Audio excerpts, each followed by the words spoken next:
이번 시간에는 테마주를 눌림목에서 매수할 수 있는 한 가지 방법에 대해서 설명을 드려보겠습니다. 이 눌림 매수라고 하는 것은 올라갈 때 추격 매수하는 게 아니고요. 고점을 찍고서 조정받는 모습을 확인을 하고 2차 파동을 기대를 하고 매수하는 겁니다. 다시 말해서 이 2차 파동을 기대하고서 매수를 한다는 것은 아무 테마주나 매수하는 게 아니고요. 재료가 강력하고 연속성이 있는 테마주를 선택을 해야 됩니다. 여러가지 테마주가 있겠지만 그 중에 대표적인 테마주가 현재 구간에서 만들어지고 있는 대선 테마주입니다. 이 대선 테마주는 우리나라 시장에서 5년마다 반복돼서 만들어지는 가장 강력한 테마주 중에 하나이고요. 여기서 테마주가 강력하다라고 하는 것은 어떻게 파악을 할 수 있는지부터 설명을 드리겠습니다. 첫 번째가 대장주가 강력해야 됩니다. 대장주의 상승 탄력이 강한 테마주가 강력한 테마주라고 할 수가 있겠고요. 최근에 이재명 관련주로 대장주로 움직였던 종목이 오리엔트 전공이었습니다. 이 오리엔트 전공이 첫 상승이 나왔을 때 얼마나 강력하게 올라갔냐면은 상한가 랠리로 올라갔습니다. 이때 상한가가 6번이 만들어졌고요. 이렇게 대장주가 강력하게 올라가고 있다는 것은 추후에 눌림에서 매수할 수 있는 후보 테마가 되는 겁니다. 그리고 또 한 가지 확인을 해야 될 부분이 테마가 형성된 종목의 숫자입니다. 이 같은 테마로 올라가는 종목이 많을수록 그 테마는 강력한 테마이고요. 왜냐하면 같은 테마에 속한 종목들이 많다는 것은 사고자 하는 사람들이 많다는 것입니다. 대장주를 못 샀기 때문에 그 다음 종목을 사는 거고요. 그 다음 종목도 못 사기 때문에 그 다음 종목, 그 다음 종목도 못 사기 때문에 그 다음 종목, 계속해서 후발 종목이라도 사려고 사람들이 몰리는 겁니다. 그래서 테마가 형성된 종목의 숫자가 많을수록 강력한 테마주라고 할 수가 있겠고요. 이 이재명주가 이 첫 상승이 나왔을 때 같이 올라간 테마의 숫자가 30종목이 넘어갔습니다. 이렇게 무더기로 테마가 형성이 되었을 때 역시 강력한 테마이기 때문에 눌림에서 매수할 수 있는 후보 종목이 되는 거고요. 세 번째가 후발주의 상승 탄력을 확인을 해야 됩니다. 예를 들어서 대장주만 치고 올라가는 테마도 있습니다. 그런 종목들은 강력한 테마주라고 보기는 조금 어렵고요. 후발주까지 같이 강하게 올라가는 테마주가 정말 강력한 테마주라고 할 수가 있겠습니다. 이 이재명 관련주가 이 1차 상승이 나왔을 때 후발주를 보게 되면은 상한가를 3번 이상 만든 종목들이 10종목이 넘어갔습니다. 이 오리엔트 바이오를 비롯해서 형지 엘리트, 수산 INT, 동신건설, 카스, 디젠스, 일성건설, 이스타코, CS, 코이즈 너무나도 많은 종목들이 무더기로 상한가 랠리가 나왔었고요. 이렇게 후발주까지 포함해서 10종목이 넘어가는 종목이 상한가가 3번 이상 만들어진 테마주는 거의 나오기가 쉽지가 않습니다. 그래서 이런 강력한 테마주는 눌림에서 무조건 매수를 해야 되는 거고요. 그래서 이 멤버십 회원님들께 이재명 관련주는 물리더라도 무조건 매수를 해야 된다라고 말씀을 드리면서 이 오리엔트 바이오를 포함을 해서 3종목 정도를 매수를 해야 된다라고 강조를 드렸습니다. 그러면 어떻게 매수할 수 있는지 구체적인 방법에 대해서 설명을 드려보겠습니다. 가장 기본적인 눌림 매수 방법은 피보나치 되돌림 수치를 활용을 하는 겁니다. 이 피보나치 되돌림이라는 것은 자연현상을 기초로 해서 만들어진 기법이고요. 이 아래에 있는 선 3가지가 중요한 라인입니다. 이 자리에서는 반등 시도가 나올 가능성이 높은 자리이고요. 첫 번째 라인이 38.2% 조정 자리입니다. 다시 말해서 이 고점을 기준으로 해서 전체 상승폭 대비해서 38.2% 조정이 나온 자리입니다. 1차적으로 여기에서는 반등 시도가 나올 가능성이 높다라는 것이고요.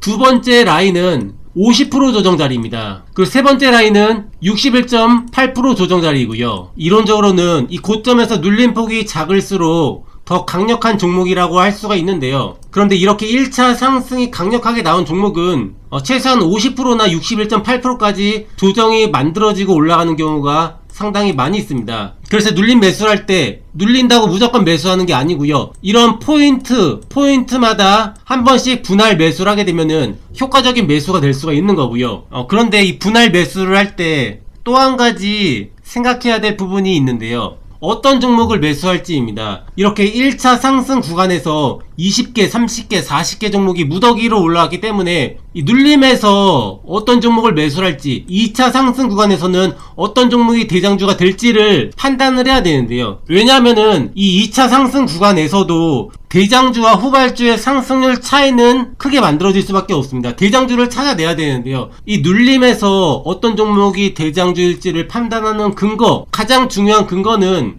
반등이 강한 종목입니다. 이 오리엔트 바이오가 여기서도 상한가, 월요일도 상한가가 만들어지면서 대장주로 치고 올라오는 모습이 만들어졌죠. 그런데 이 오리엔트 바이오가 이 눌림 구간에서 2차 상승 구간에서 대장주가 될 수 있다라는 것을 힌트를 주었습니다. 바로 이날인데요. 이 고점을 찍고서 눌림이 나오는 구간에서 이날 가장 강한 흐름을 나타냈습니다.